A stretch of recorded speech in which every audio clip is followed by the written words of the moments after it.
Hello friends, আমি doctor Minhajuddin Siraj. আজকে আমার কাছে আছেন বাংলাদেশের রংপুরের রতন বর্মন। উনি এসেছিলেন আমার কাছে জানুয়ারির 11 তারিখ। তো উনি যখন আসেন আমার কাছে অনেক সমস্যা নিয়ে এসেছিলেন। চলতে ফিরতে ঠিকমতো পারতেন না, ঘাড়ে ছিল ব্যথা, কোমরে ব্যথা। তো এই ব্যথার জন্য উনি বাংলাদেশেও দেখিয়েছিলেন। যা হোক, তারপরে ইন্ডিয়া এসেছিলেন, ইন্ডিয়ার এমনকি ব্যাঙ্গালোরও গেছিলেন, সুস্থ হননি। তো ব্যাঙ্গালোরে যা হোক ওনাকে অপারেশন করতে বলেছিল, তো উনি যা হোক সাহস পাননি বা করাননি। তারপরে উনি আমার খোঁজ পেয়ে আমার কাছে আসেন। তো এই 3 মাসে এখন দেখানোর পরে ওনার যা বক্তব্য শুনবো আগে, তো আমিও বলিনি তার আগে, যে এই মুহূর্তে ওনার কোনো ব্যথা নেই। এখন উনি বলছে, আমাকে বললে আমি দৌড়াতে পারবো, এখন চলতে ফিরতে কোনো সমস্যা নাই, ব্যথা বেদনা কিছু নেই, অপারেশন করতে হলো না। হ্যাঁ, কিছু আমরা আয়ুর্বেদিক মেডিসিন দিয়েছি আর ওজন কিছুটা কমিয়ে দিয়েছি। আমার কাছে যখন উনি আসেন তখন ওজন ছিল 76 কিলো, আর আজকে ওজন পেলাম 65 কিলো।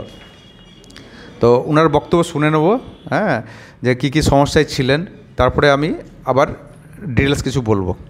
নাম ঠিকানা বলুন, কোথায় বাড়ি? আমি বাংলাদেশ থেকে বলছি, বাংলাদেশ থেকে আসছি আমি ইন্ডিয়া। আমাদের বাড়ি হলো রংপুর কাউনিয়া। আমার নাম শ্রী রতন চন্দ্র বর্মন। আমি ব্যাঙ্গালোরতে গেছিলাম। ব্যাঙ্গালোরতে আমাকে অপারেশনের কথা বলছিল, 7 লক্ষ টাকা লাগবে। 7 লক্ষ টাকা? 7 লক্ষ টাকা লাগবে। পরে আমার আর্থিক অবস্থা কম ছিল, এই কারণে আমি এক আত্মীয়র খোঁজে এই স্যারের ঠিকানা পাই, আমি স্যারের কাছে আসছি। কি কষ্ট ছিল আপনার? অসুবিধাগুলো বলুন। আমার ঘাড়ে ব্যথা ছিল। ঘাড়ে কোন জায়গায় ব্যথা? ঘাড়ে এই জায়গায় ব্যথা ছিল। হ্যাঁ, আর কোমরে ব্যথা ছিল। আমার কোমরে ব্যথা ছিল অনেক। কতদিন ধরে ভুগছিলেন? আমি প্রায় 1 বছর 1.5 বছর ধরে। ব্যথা ছিল, ব্যথার জন্য কি চিকিৎসা করেছিলেন ওখানে বাংলাদেশে? হ্যাঁ, বাংলাদেশে আমি চিকিৎসা করছি। বাংলাদেশে বলছে অপারেশন করতে হবে। ভালো হবে না বলেছিল? না না, কম ছিল না। না। তো ব্যথার জন্য আস্তে আস্তে খারাপ অবস্থা হয়ে যাচ্ছিল। হ্যাঁ, অনেক কষ্ট আমার হইতো। আমি এমনও লাঠি ছাড়া হাঁটতে পারতাম না।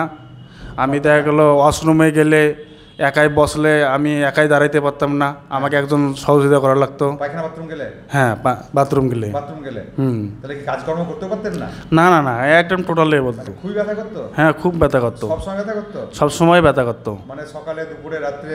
হ্যাঁ, সব সময় ব্যথা করতো। শুয়ে থাকলে ব্যথা করতো? হ্যাঁ, শুয়ে থাকলে ব্যথা করতো। তো বাংলাদেশের সব জায়গায় দেখেছেন? ঢাকা সব জায়গায় দেখেছেন? হ্যাঁ, ঢাকায় দেখাছি, ও ভালো ভালো ডাক্তার দেখাছি। ইনি বলছে এগুলো অপারেশন করতে হবে। পরে আমি অপারেশন করি নাই। ইন্ডিয়ায় কোথায় কোথায় দেখেছেন? ইন্ডিয়া আমি ব্যাঙ্গালোরতে গেছিলাম, মণিপালে। হ্যাঁ, মণিপালে যাওয়ার পরে এরা সব রিপোর্ট দেখার পরে বলছে অপারেশন করতে হবে। পরে অপারেশন চাইছে এরা 7 লক্ষ টাকা। তা আমার অত আর্থিক অবস্থা ছিল না, পরে আমি এই কারণে অপারেশনটা করি নি। তো এখন কেমন আছেন আপনি? এখন আমি মোটামুটি অনেক ভালো। অনেক ভালো। আমি একাই এখন হাঁটতে পারি, চলতে পারি, দৌড়াতে পারি, কাজ করতে পারি। হ্যাঁ, আমার এখন কোনো সমস্যা নেই। না, এখন আমার লাঠি লাগে না। না না না না না না, হ্যাঁ, লাঠি ছাড়াই আমি হাঁটতে পারি। তো মানে খুব সমস্যা ছিল যে ভাবেনি কোনোদিন যে কমবে নাকি? না না না, কোথায় বললেন আপনি? আমি আমার আত্মীয়, আমার সম্বন্ধী হয়, ওই সম্বন্ধী আমাকে বলছে। কোথায় বাড়ি? দিনহাটা। দিনহাটা কোথায় আপনার বাড়ি? বরগাছা? বারাণসী। কি নাম আপনার আত্মীয়? আমার আত্মীয়ের নাম হলো আমার শঙ্কর মদব, আমার সম্বন্ধী হয়। হ্যাঁ। তো আপনি ইন্ডিয়া কবে এসেছেন? আমি ইন্ডিয়া তো আসছি। হ্যাঁ, ওনাকে দিন কথা বলুন। আপনার নাম ঠিকানা বলুন। নমস্কার, আমি দিনহাটা থেকে বলছিলাম, কোচবিহার ডিস্ট্রিক্ট থেকে। দিনহাটা কোথায় বাড়ি? দিনহাটা বরণাচি না, দিনহাটার লাগোয়া। কি করেন আপনি? আমি রিলায়েন্স রিটেলে SLP মানে সিকিউরিটি প্রিভেনশন লসে চাকরি করি, লস প্রিভেনশন অ্যাসোসিয়েট হিসেবে কাজ করি। আমার বাড়ি দিনহাটা। শঙ্কর মদক আমার নাম। শঙ্কর মদক। আপনি আমার ঠিকানা পেয়ে ওনাকে বলেছিলেন নাকি? হ্যাঁ, আমি তো আপনাকে 1 বছর মোটামুটি হলো দেখাই। আমার কোলেস্ট্রল বেশি ছিল, ওষুধ খেয়েও কম ছিল না। আমার কোলেস্ট্রল কম ছিল, আবার ওষুধ বাদ দিলেই আবারও হয়ে যেত। আবার হয়ে যেত। ওষুধ ছাড়তে পারতেন না? ওষুধ ছাড়তে পারতাম না, ছাড়ার 1 মাস পরে টেস্ট করে দেখি আবার বেশি হয়ে যায়। এখন কি ওষুধ খেতে হয়? এখন আর কোনো ওষুধ খেতে হয় না। 7 মাস হয়ে গেল আমি আর কোনো ওষুধ খাইনি। নিয়মগুলো মানার পরে তারপরে আমি 2 মাস পর পর 2 মাস পর পর টেস্ট করে দেখছি, একদম নর্মাল রেঞ্জে চলে এসছে। কোলেস্ট্রল সুগার কিচ্ছু নেই, একদম নর্মাল সব। আগে তো ওষুধ ছাড়লেই বন্ধ বেড়ে যেত। হ্যাঁ, ওষুধ ছাড়ার 1 মাস পরে যদি টেস্ট করতাম তখন দেখি আবার ওই আগে যেরকম ছিল ওরকম হয়ে যেত। আমার কাছে যখন আসেন তখন ট্রাইগ্লিসাইড কত ছিল? ট্রাইগ্লিসাইড ছিল 291 ছিল।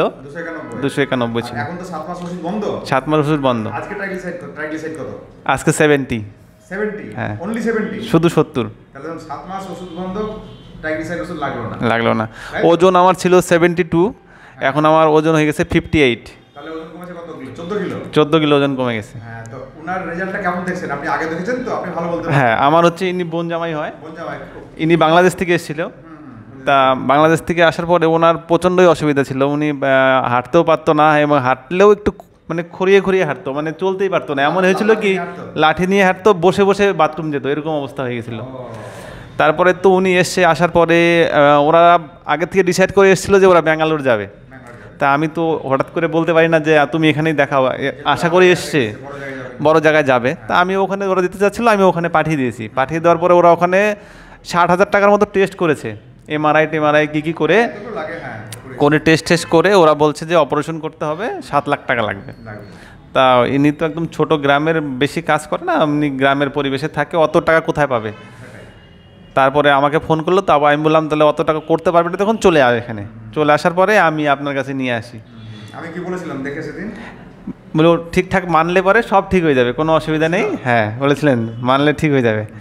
তা বাংলাদেশ থেকে এসছে 2 দিন হলো, আমি আবার নিয়ে এসেছি। এখন খুবই সুস্থ এবং খুবই খুশি, আমিও খুশি, এরাও খুশি যে একজন আমার আত্মীয় বাংলাদেশ থেকে এনে আমি যে এতটা উপকার করতে পারছি, নিয়ে এসে খোঁজ দিয়ে আমি খুবই খুশি যে হ্যাঁ আমার বোন জামাইটা ভালো হয়ে গেছে, আমার মাসির মেয়ের জামাই হয়। আচ্ছা আচ্ছা আচ্ছা। ও তাহলে সেবার যখন আগেবার যখন জানুয়ারিতে এলো তখনই ব্যাঙ্গালোর গেছিল? তখনই ব্যাঙ্গালোর গেছে, এসে আপনাকে নিয়ে আসে। হ্যাঁ, বাংলাদেশ চলে গেছে। মানে একবার দেখি, একবারে আসতে হয়নি না। আচ্ছা বেশ, ঠিক আছে, চলো ঠিক আছে, আপনি বসুন, আমি একটু চুপ বলি কথা। তো আপনার ক কিলো ওজন কমেছে? আপনার তো 11 কিলো কমেছে। আপনার নাকি? হ্যাঁ, আমার আগে 76 ছিল, এখন আমি 65। মানে কত কিলো কমলো? 11 কিলো। 11 কিলো। ঠিক আছে, যাক, খুশি তো সব দিক দিয়ে? হ্যাঁ, আমি সব দিকে খুশি। আচ্ছা ঠিক আছে, আমি এগিয়ে আসুন আপনি। আমি বলবো না, আমি স্যারের কাছে আসতে কেন, আমার দিন ভিডিওটা দেখেন কেউ, যদি পছন্দ হয় স্যারের কাছে আসবেন। না না, ওটাকে বলছি না আমি। তো ব্যথাটা কমলো কতদিন থেকে? কতদিন পর আমাকে দেখানো? কতদিন পথে ধরুন হাতে? এই তো মোটামুটি 1 মাস। 1 মাস পথে ব্যথা কমবে? হ্যাঁ, 1 মাস। হ্যাঁ, এটা টাইম লাগে, ম্যান টু ম্যান ভ্যারি করে। ঠিক আছে, এবার আমি বলি, ভিডিওটাকে শর্ট করতে হবে। ঠিক আছে, তো যা হোক, ওনার ওয়েট বেশি ছিল, ওনার আমি হাইট মেপেছিলাম এখানে। তো উচ্চতা অনুযায়ী একটু চেপে বসুন, আপনাকে না ওনাকে। তো একটা ওনার ওজন ছিল মোটামুটি, আমি যখন ওনাকে দেখি 12 কিলো বেশি ছিল। তাই আমি বললাম আপনি যদি ওজনটা কমাতে পারেন, আমি যে সে নিয়ম আমি বলে দেবো যে কীভাবে ওজন কমাতে হয়, আর তার সাথে মেডিসিন খেতে হবে। এই প্রবলেম মেডিসিন ছাড়া হবে না, তার সাথে মেডিসিনও লাগবে। এবং ওনাকে বলেছিলাম আয়ুর্বেদিক ওষুধ ছাড়া যাবে না। ওই জন্য আমার কিছু আয়ুর্বেদিক মেডিসিন দেওয়া ছিল, গুগল প্রিপারেটিভ মেডিসিন ছিল। ঠিক আছে, আর কিছু ভিটামিনস দিয়েছিলাম আমি, আর একটা ব্যথার তেল দিয়েছিলাম লাগানোর জন্য। আর আমার খাদ্য নিয়ন্ত্রণ করতে কিছু নিয়ম বলেছিলাম। নিয়ম বলতে কি, যে ওজন কমাতে গেলে আমাদের সবার ধারণা যে তৈলাক্ত জিনিস থেকে ওজন বেড়ে যায়, ঘি, বাটার, রেড মিট, মাংসের চর্বি, মাছের তেল, এগুলো তো বা বিভিন্ন তেল বেশি করে খেলে ওজন বেড়ে যায় না। আমি এগুলো খেতে দিয়েছিলাম, তাই তো? ঘি বাটার খেয়েছেন?